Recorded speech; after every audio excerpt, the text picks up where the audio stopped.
Ben ritrovati a tutti al nostro consueto appuntamento quotidiano con l'arte. Questa settimana il viaggio alla scoperta degli artisti più importanti del panorama italiano è con il maestro Alfredo Pini. Ben ritrovato maestro. Grazie. E benvenuto così nella Buongiorno. nostra avventura alla scoperta insomma della vita. Adesso ormai è giovedì e abbiamo già iniziato un pochino a toccare diversi passaggi importanti della sua vita, della sua produzione.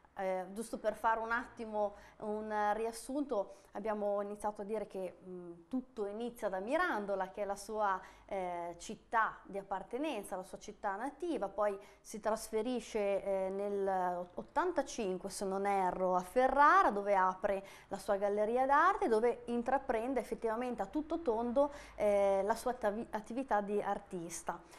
Da qui le mostre, le grandi mostre che se non sbaglio è la prima proprio dell'87, quindi un bel percorso insomma duraturo negli anni che tocca svariate tappe importanti nel nostro panorama nazionale, quindi basti ricordare che stavamo appunto accennando a Forio, a Ischia, che nella prestigiosa villa di Luchino Visconti. Esatto, di Luchino Visconti, poi un'altra mostra importante a Napoli, poi comunque tutti gli appuntamenti legati, per esempio imminente appena si è conclusa una mostra importante a Prato dove c'è stata un'antologica, dove credo che sia stata anche una bella soddisfazione raccogliere tutti quelli che sono stati i suoi percorsi evolutivi negli anni, nella sua carriera.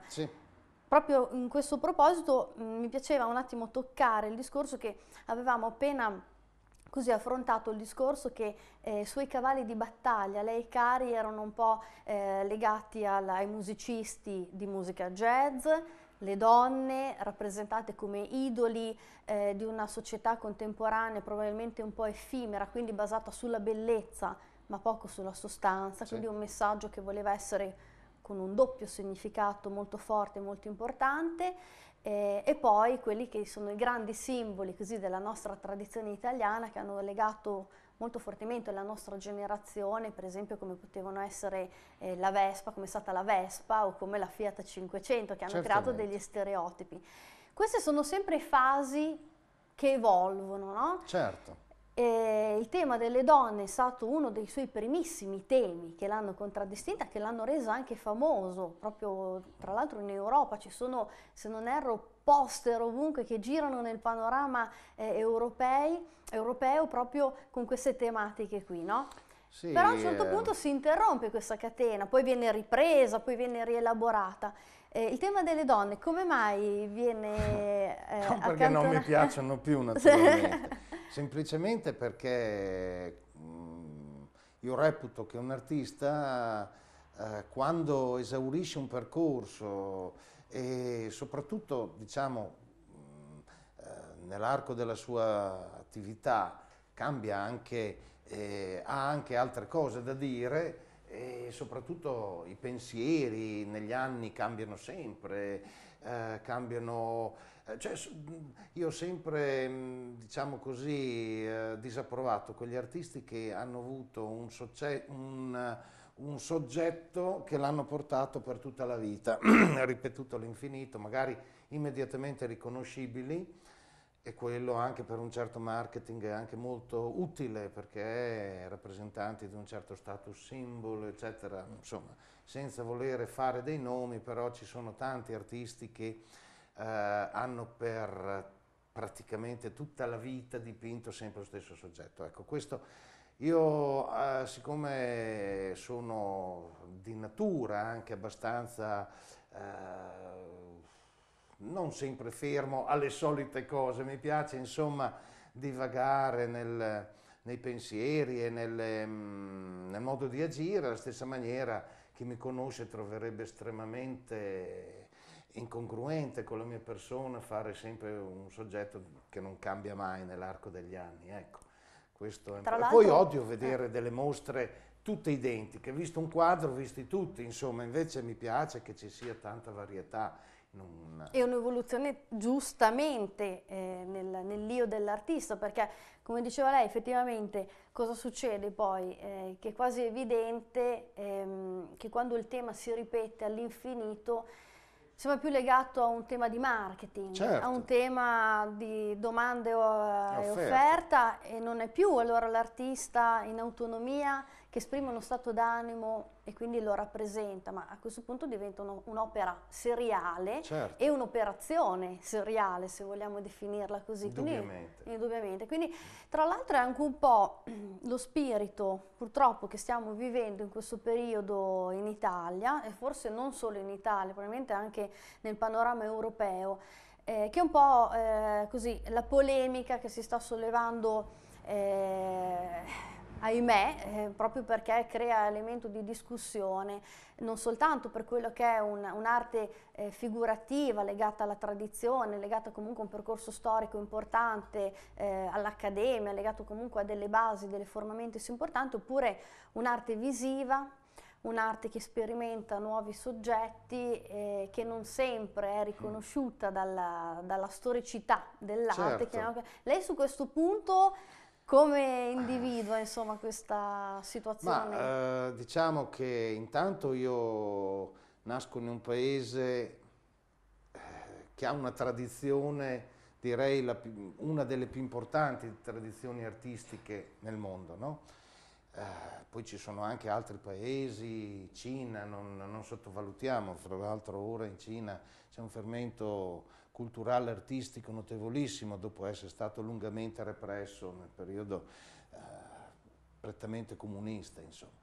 Eh, io da italiano ho un concetto dell'arte che è molto legato a quello che sono i concetti di tutti i paesi mediterranei, e che è in netta contrapposizione con lo spirito nordico, insomma. Sono paesi quelli dove installazioni, dove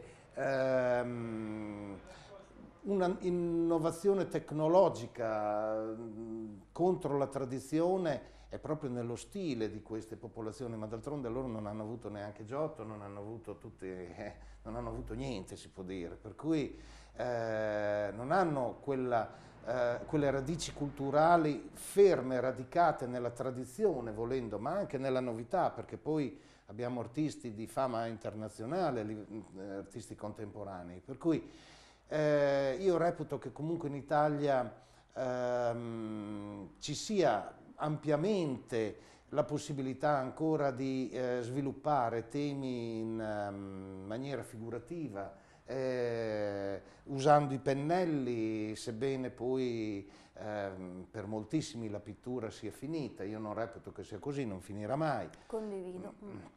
Perché d'altronde non è che si possa interrompere un qualcosa che comunque è sempre esistito, il bisogno dell'uomo di colorare, cioè tu puoi anche esprimerti con quei mezzi che vuoi, ma non puoi uccidere comunque quelli che sono proprio nella nostra indole. I bambini fin da appena nati vogliono le matite colorate, quindi insomma, Esatto, sarebbe quasi andare in ma controcorrente. contro natura, cioè non esiste, non ci credo. Mi fa ridere chi dice che la pittura ormai.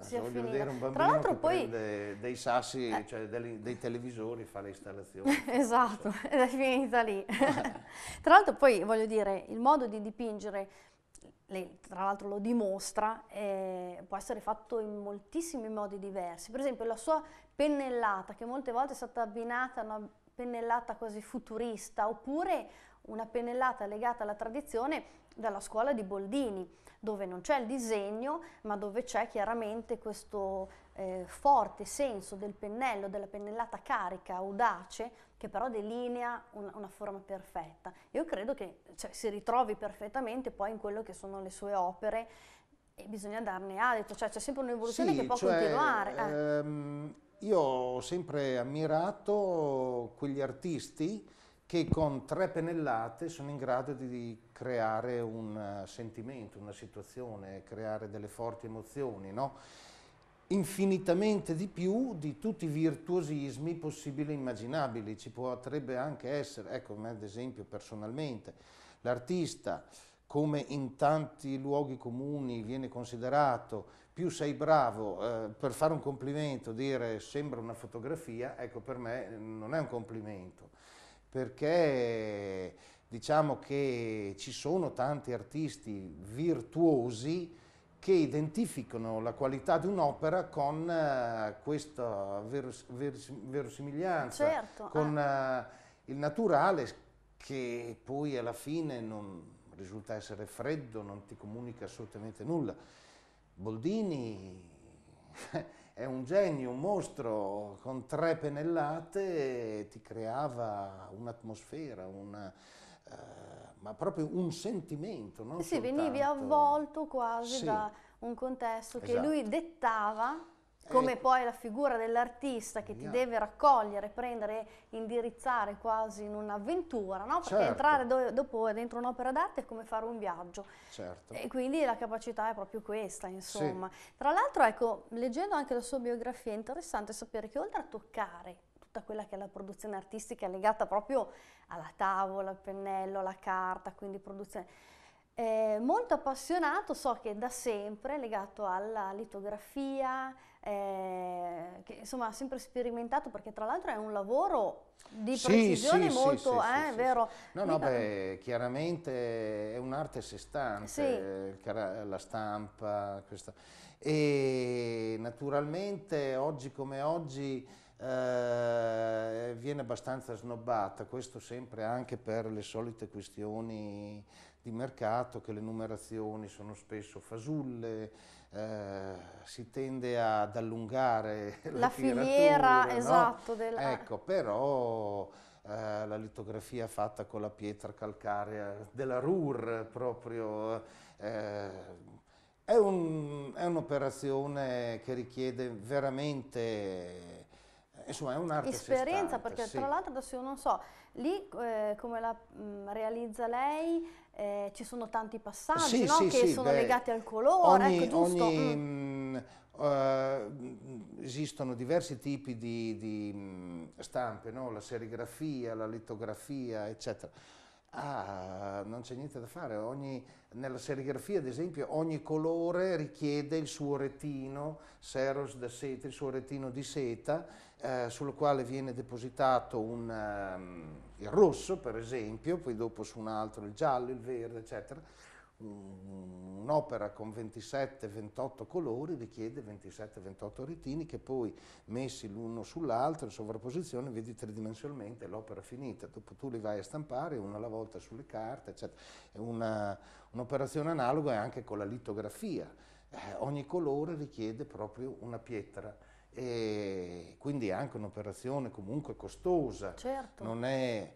E oggi come oggi non è più possibile, diciamo, la litografia, oggi come oggi esistono dei mezzi tecnologici che permettono in maniera assoluta una buona riproduzione stampa a costi infinitamente più bassi, di conseguenza è comunque un'arte, è un'arte, perché si dà sempre, sì, perché si dà sempre per scontato, esatto, e so che sempre lei è appassionato di queste cose. Poi tra l'altro il suo forte imprint, no? Di dare questo genere che è riconoscibilissimo, quindi io credo che durante la formazione della carriera di un artista credo che sia una massima soddisfazione avere così, essere riusciti a individuare un modo che la firma Pini venga comunque riconosciuta da lontano, e tanto è vero che uno stesso scrittore ha proprio, adesso non possiamo fare nomi per ragioni pubblicitarie, ma ha proprio scelto una sua opera poi per fare la copertina